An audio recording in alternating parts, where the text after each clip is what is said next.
4 பேரையும் நம்ம இப்போ எடுத்துக்கலாம். அதில் சீமானுக்கு வந்து அந்த வாய்ப்பு மங்கிட்டு இருக்கு. அவர் என்னமோ வாய்ப்பு கம்மி தான், வருவார் அப்படிங்கிறதெல்லாம் வாய்ப்பு இல்லை. அப்போ நீங்கள் எடுத்தீங்கன்னா இந்த 3 பேரை எடுக்கும்போது அண்ணாமலைக்கு நல்ல பிரைட்டான வாய்ப்பு தானே.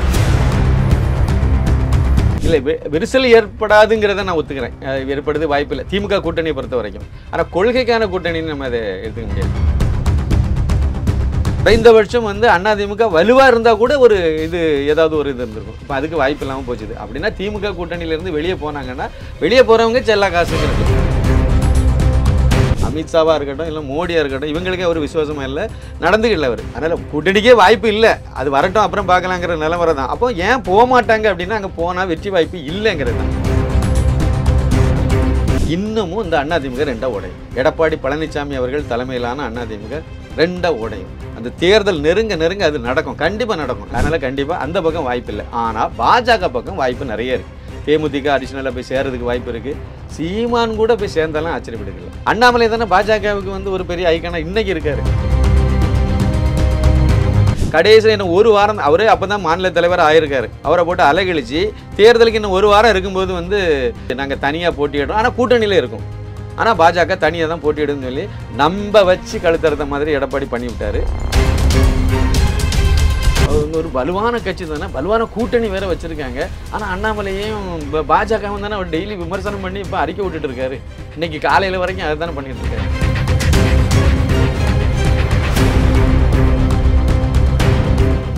ரியல் ஒன் நேயர்களுக்கு வணக்கம். இன்று நம்மளுடைய நேர்காணலுக்கு அரசியல் விமர்சகர் திரு சின்னப்ப கணேசன் அவர்கள் இணைஞ்சிருக்காங்க. சார் வணக்கம்.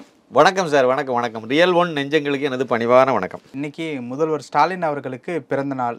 இனிய பிறந்தநாள் நல்வாழ்த்துக்கள். இவ்வளவு விமர்சனம் வைக்கிறப்ப பிறந்தநாள் வாழ்த்து சொல்றதும் ஒரு விதத்துல சந்தோஷமா தான் இருக்கு. அது கண்டிப்பா விமர்சனம் வேற, நம்ம வாழ்த்து. சரத்குமார் அவர்கள் சமீபத்துல பேசினப்போ வந்து அண்ணாமலை அவர்களை வந்து முதலமைச்சர் ஆக்குவதற்கு நான் வந்து பாடுபடுவேன் அப்படின்ட்டு வந்து பேசியிருந்தாரு. அதை எப்படி பாக்குறது? நிறைய பேர் வந்து நகைச்சுவையா அதை அணுகுறாங்க. இல்லை, நான் எப்படி பார்க்குறேன்னா நான் பாசிட்டிவாக பார்க்குறேன். அப்படின்னா அந்த அண்ணாமலை வந்து முதலமைச்சராக தகுதியான ஆள் தான் தமிழகத்தை பொறுத்த வரைக்கும். இப்போ இருக்கக்கூடிய இது இப்போ வந்து எடப்பாடி பழனிசாமி அவர் கிட்டத்தட்ட ஃபேட் அவுட் ஆகிட்டு இருக்காரு. அப்புறம் இங்கே ஸ்டாலின் முதலமைச்சர், எதிர்கட்சி தலைவராக, சட்டசபை எதிர்கட்சி தலைவராக இருக்கார். இதுக்கு அடுத்த தலைமுறையை நீங்கள் எடுத்தீங்க அப்படின்னா உதயநிதி ஸ்டாலின் இருப்பார், அப்புறம் வந்து விஜய் இருப்பார், அண்ணாமலை இருப்பார், சீமான் இருப்பார். இவங்கள தான் இப்போதைக்கு நம்ம எடுத்துக்க முடியும். அன்புமணி ராமதாஸையும் எடுக்கலாம். ஆனால் அவங்க ஏற்கனவே ஒரு எலெக்ஷனில் மாற்றம் முன்னேற்றம் அன்புமணிங்க மாதிரி ஃபோக்கஸ் பண்ணி முதலமைச்சரெல்லாம் கொண்டு வரதுக்கு அந்த கேண்டிடேட்டாக கொண்டு வந்துட்டாங்க. அதில் நான் அவரை எடுக்கலை. மற்றபடி இந்த 4 பேரையும் நம்ம இப்போ எடுத்துக்கலாம். அதில் சீமானுக்கு வந்து அந்த வாய்ப்பு மங்கிட்டு இருக்கு. அவர் என்னமோ வாய்ப்பு கம்மி தான், வருவார் அப்படிங்கிறதெல்லாம் வாய்ப்பு இல்லை. அப்போ நீங்கள் எடுத்தீங்கன்னா இந்த 3 பேரை எடுக்கும்போது அண்ணாமலைக்கு நல்ல பிரைட்டான வாய்ப்பு தானே இருக்குது. 3 பேரையும் கம்பேர் பண்ணி பார்த்தீங்கன்னா படிப்பில் எடுத்தாலும் அண்ணாமலை தான் முதல் எடுப்பார், அதை உழைப்பில் எடுத்தாலும் எடுப்பார், அது ஒழுக்கத்தில் எடுத்தாலும் இவர் தான் டாப்பில் இருப்பார். அது மாதிரி மக்களுக்கு பிடித்த ஒரு தலைவர். இப்போ நீங்கள் விஜய் எடுத்தீங்கன்னா அவர் வந்து ஒரு நடிகருங்கிறனால அந்த சினி பிரபலம்ங்கிற அடிப்படையில் ரசிகர்கள் நிறைய இருக்காங்க, அவ்வளோதான். ஆனால் இவர் அப்படி இல்லைல்ல, ஒரு முன்னோடியை இவர் எடுக்கிறாங்களே. இளைஞர்கள் வந்து தமிழகத்தில் வந்து அரசியல்னாலே ஒரு சாக்கடை, நமக்கு எதுக்கு அப்படிங்கிற மாதிரி ஒதுங்கி இருந்த படித்த இளைஞர்கள் எல்லாம் வந்து அண்ணாமலை அரசியலுக்கு வந்த பிறகு தானே அரசியல் பக்கம் அது என்னன்னு கவனிக்க ஆரம்பிக்கிறாங்க. பெண்களெல்லாம் கூட கவனிக்கிறாங்க. அதனால் அண்ணாமலை முதலமைச்சர் ஆனால் தமிழகத்தில் மீண்டும் ஒரு காமராஜர் ஆட்சி மலரும் அப்படிங்கிறது தான் என்னுடைய பார்வை இதில். அதனால் அதில் சரத்குமார் அந்த பாயிண்டில் அவர் வந்து அதை முன்னெடுத்துட்டு போகிறாருன்னு நினைக்கிறேன். மூத்த தலைவர்களை இதை ஏன் தயக்கப்படுறாங்கிறது எனக்கு தெரியல. நகைச்சுவையா அணுகிறது எப்படி பாக்குறது? நகைச்சுவை எதிரிகள் எப்பவுமே அப்படிதான் நடக்கும், எதிர்முகாமில் இருக்கக்கூடியவங்க. இப்போ இதை வந்து திமுகவில் உள்ளவங்க இதை எப்படி கொண்டாடுவாங்களா? முடியாதுல்ல. கண்டிப்பாக அதை விமர்சனம் பண்ணுவாங்க.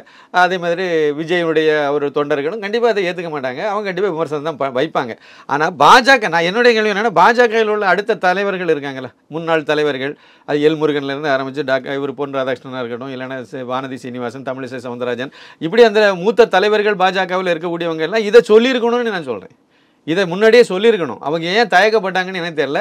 சரத்குமார் சொன்ன பிறகாவது இன்னும் மற்றவங்க எல்லாம் சொல்லுவாங்கன்னு எதிர்பார்க்கலாம். அவர் கரெக்டாக, அதாவது அவர் தனியாக கட்சி நடத்தினவர். பாஜகவில் கடந்த பாராளுமன்ற தேர்தலில் வந்து பாஜகவில் கட்சியை வந்து இணைச்சி வந்து அதிலிருந்து இன்னைக்கு வரைக்கும் அவருடைய நிலைப்பாட்டில் சரத்குமார் சரியாக தான் இருக்காரு, அப்படி அந்த விசுவாசமாக இருக்காருன்னு நான் நினைக்கிறேன்.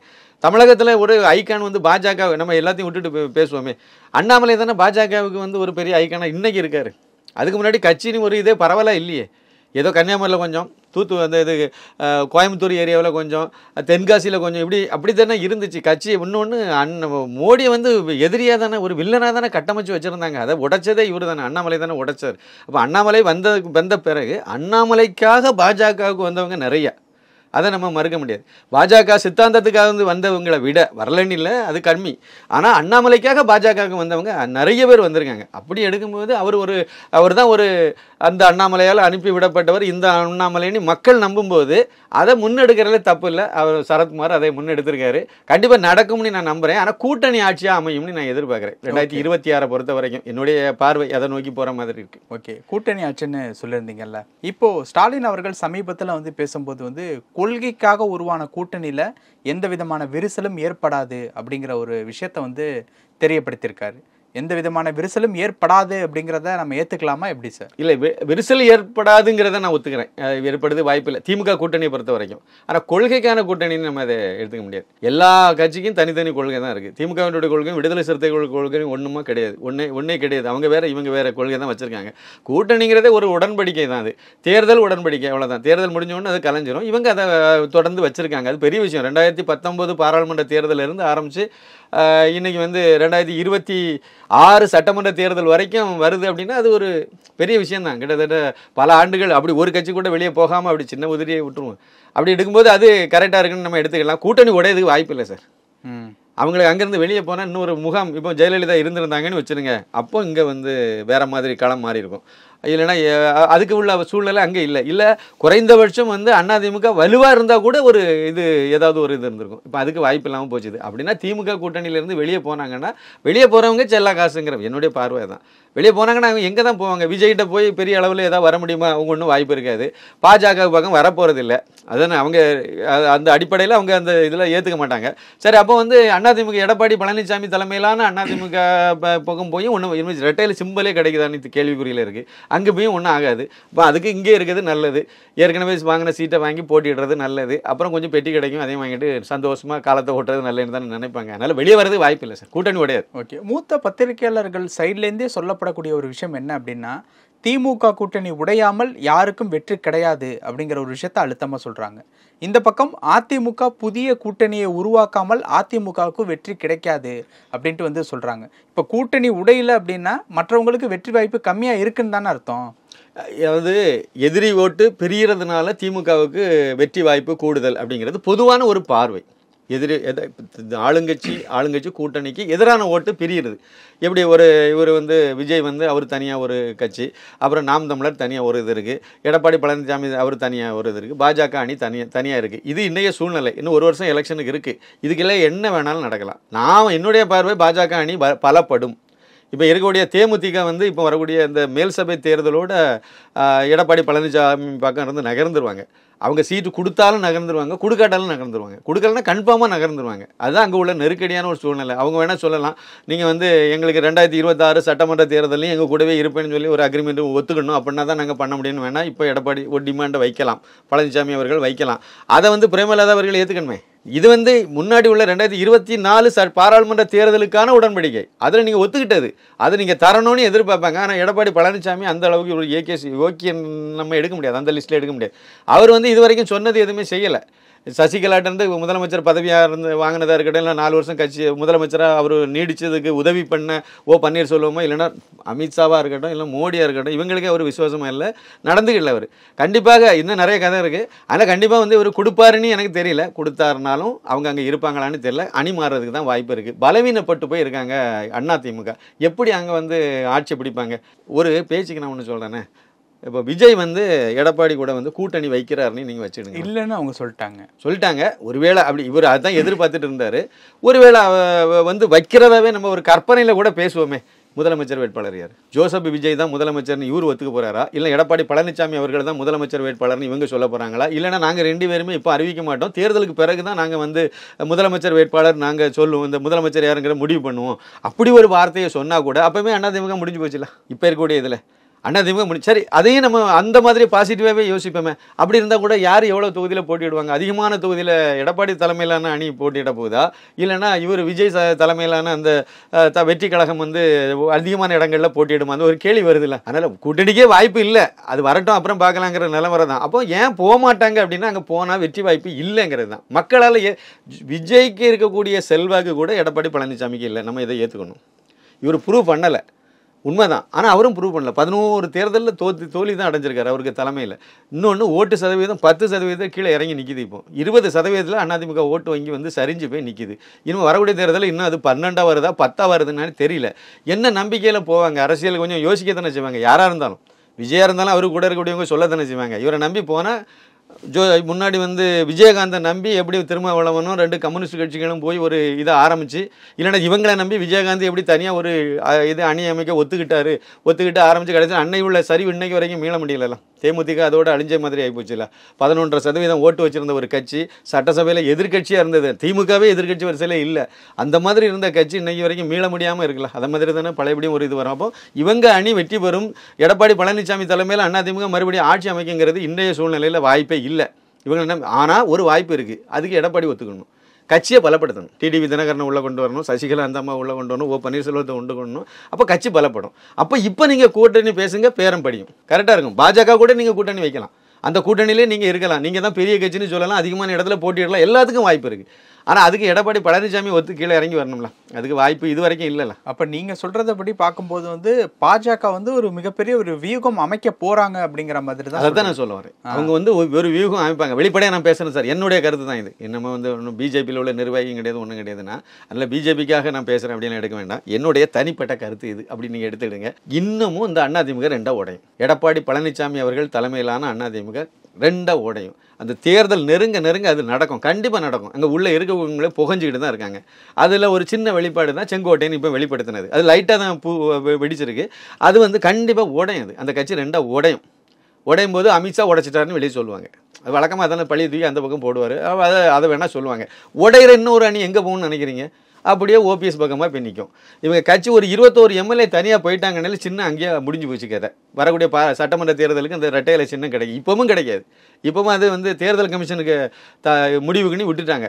சுப்ரீம் கோர்ட்டுக்கு போயிருக்காங்க. எடப்பாடி போயிருக்காரு, ஓ பன்னீர்செல்வமும் போயிருக்காரு. என்ன கேபிஎஸ் கார்பெட் போட்டு என்னுடைய கருத்து கேட்காம நீங்கள் வந்து இதில் உத்தரவுகளை பிறப்பிக்கக்கூடாதுன்னு இவரும் போயிட்டார். அப்போ சுப்ரீம் கோர்ட்டில் அது இருக்குது. அது என்னைக்கு முடிவு வருதுன்னு நமக்கு தெரியாது.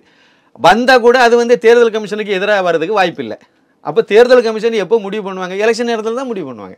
ஒரு தேர்தல் நடக்கும்போது தானே அவங்க வந்து சின்னத்தை பற்றி பிரச்சனை வரும், அப்போ தான் முடிவு பண்ணுவாங்க. ஓ பன்னீர்செல்வம் அவர்கள் வந்து நான் தான் கட்சியினுடைய ஒருங்கிணைப்பாளர் அப்படி தான் தேர்தல் கமிஷனில் இன்னைக்கு வரைக்கும் இருந்துட்டு இருக்காரு.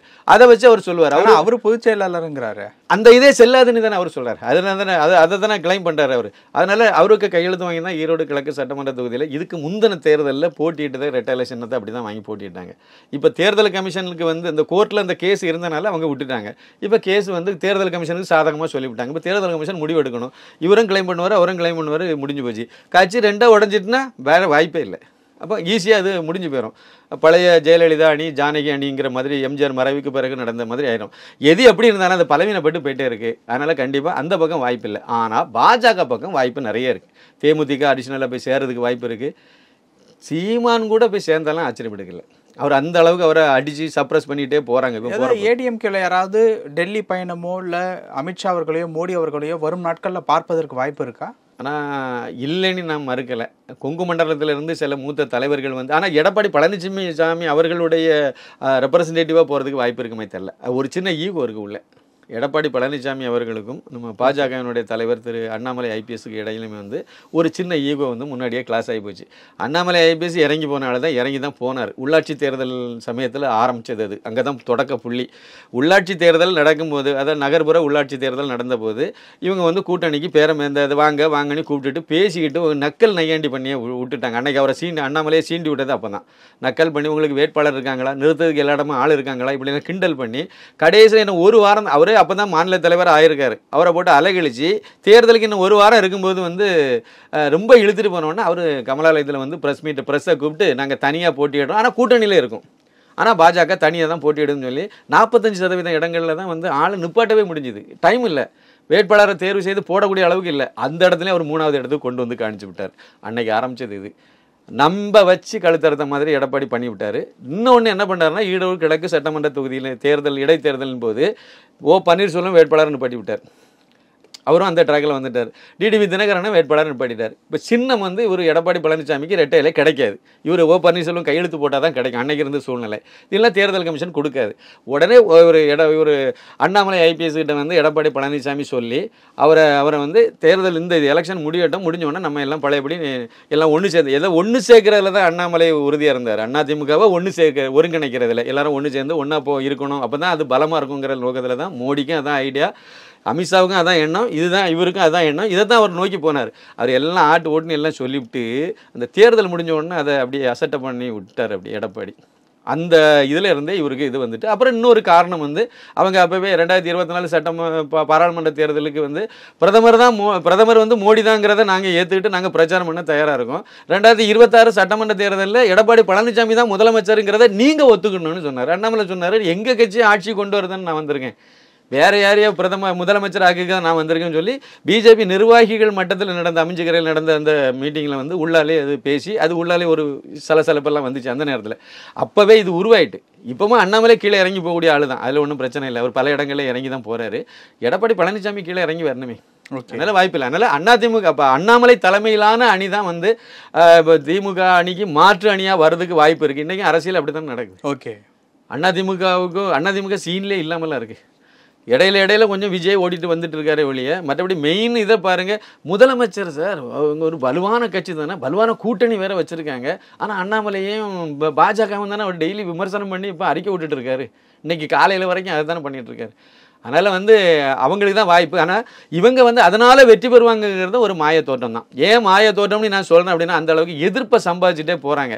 தேர்தல் வாக்குறுதியை வச்சு பிழைச்சிக்கலாம், இல்லைனா அந்த மகளிருக்கு 1000 ரூபா கொடுக்கறத வச்சு தப்பிச்சிடலாம் அப்படின்னு நினைக்கிறாங்க. அது பெரிய அளவில் கை கொடுக்குமாங்கிறது கேள்விக்குறி தான். பல விஷயங்கள் பகிர்ந்துக்கிட்டீங்க. நேரத்துக்கு ரொம்ப நன்றி. மிக்க நன்றி. நன்றி, வணக்கம்.